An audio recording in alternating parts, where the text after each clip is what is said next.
It's about setting aside comfort, setting aside weakness, setting aside fear, and having the discipline to endure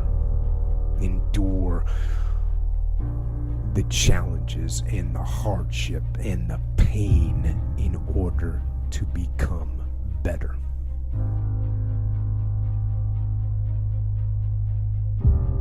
While war certainly taught me those things and ingrained those things into my mind if they weren't already there, I don't think you need to go to war to learn them. But I do think that you have to discipline yourself, and you have to get outside your comfort zone, and you have to push yourself beyond what you thought you could ever do to get that glimpse of the truth, and to get that glimpse of the glory in the trenches.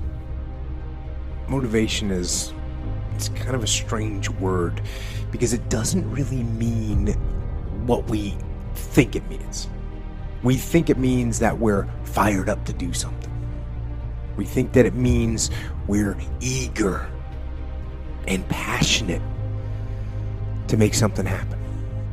And we think that somehow we should just be able to turn on that eagerness and turn on that passion. But we can't. Because you just can't turn on passion. You can't just turn on the desire to execute a task. It just doesn't work that way. And honestly, that isn't even what motivate means. Motivate doesn't mean to yell and scream and encourage. No. To motivate actually means to provide a motive, a reason why. So to motivate someone is to explain to them why they're doing what they're doing, how it will help them, where it'll take them, why they should continue to work and to struggle and to fight. And when you need motivation yourself, don't look for someone to scream and yell. Don't look for someone else to give you motivation. Look at yourself. Look at yourself and remind yourself why you are doing what you are doing.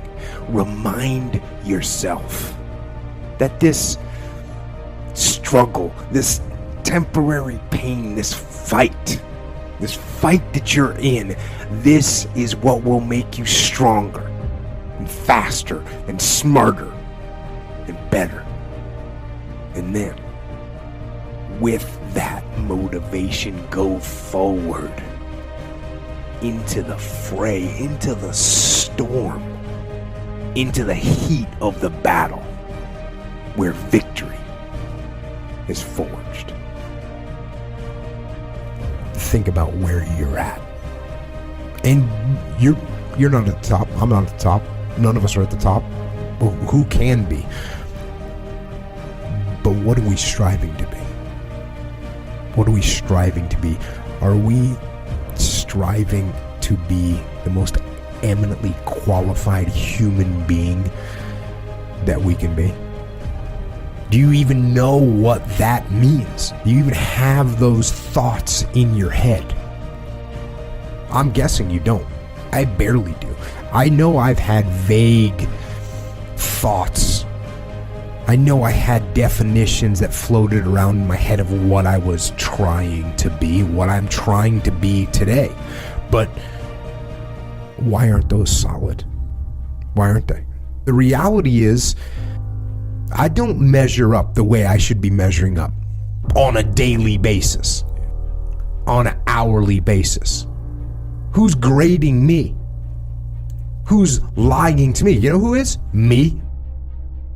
But until we clarify what the aim is, what the goal is, and what those standards are, how am I supposed to hold myself accountable to those standards when they don't even exist? So I'm going to make them exist.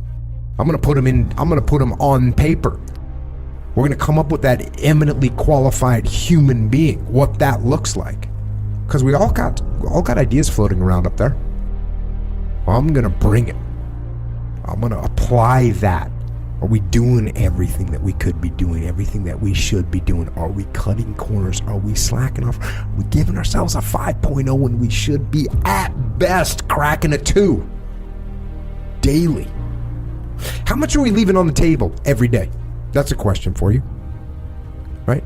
How much are we leaving on the table? How much you saying, you know what? I can just leave that there. It's fine. How many things just do you accept as collateral damage? Like something goes wrong, like one thing goes wrong, and so there's just collateral damage. Other things are just going to fall by the way, and you're good with it. You're good with it. I hurt my knee. Oh, cool. Guess what? I'm going to eat a donut. Is that where we're at? Or is there collateral damage? Well, part of the reason I'm telling you that we allow this collateral damage is because we're not effectively grading ourselves. And even worse than that, we don't even know what standard we're trying to achieve. No one's even told us the minimum standard. Oh, okay, so why is your life going marginal right now? Why are you doing okay? Why am I doing okay right now? Well, it's because I have some vague idea. I kind of know I'm heading in the right general direction. That's not good enough to get maximum. It's not good enough to be eminently qualified. It doesn't work. You have to step it up. You have to have the unmitigated daily discipline in all things, and that's hard. It's hard for one day, never mind every single day. Start looking at yourself. As usual, your strengths, your weaknesses, and start trying to see where you can improve. Start moving towards the goal of becoming the eminently qualified human being. For us as individuals, we got to remember that we are in charge of our own lives. We are leading our own lives. And where are you leading yourself? What are you doing that you know you shouldn't be doing? Why are you doing that? You have to be uncomfortable. You have to impose the discipline on your own life so you don't have something else imposed, something bad imposed, so you don't have a catastrophe imposed on your own life. Because when we avoid the discomfort, and when we avoid the discipline, and when we avoid doing what we know is the right thing to do, that's when you end up in a personal catastrophe, in your own personal hell. You have to do the hard thing, the thing you know is right. And you know what is right, and you know what you are supposed to do. So do it, and avoid going down a path that leads to your own personal hell, and instead get on the path that leads to freedom. When you make decisions, every decision, think about where that decision leads and what that decision will make you become. And then self-determine, choose what will make you a better person.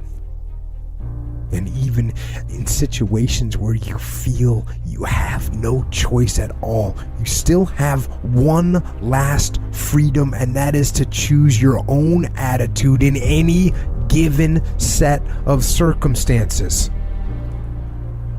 Keep that choice. Keep that freedom, that hard choice, the disciplined choice. And with the discipline to make the right choice, maintain your freedom. I keep getting asked this type of question. How do I get discipline? Or how do I want discipline? Or how do I maintain discipline? If you hear me claim that discipline is easy for me, then straight up, that's just my ego talking. That's what that is. Because I'm, unfortunately, just as human as everyone else. And it is work to maintain the discipline. That's what it is, work.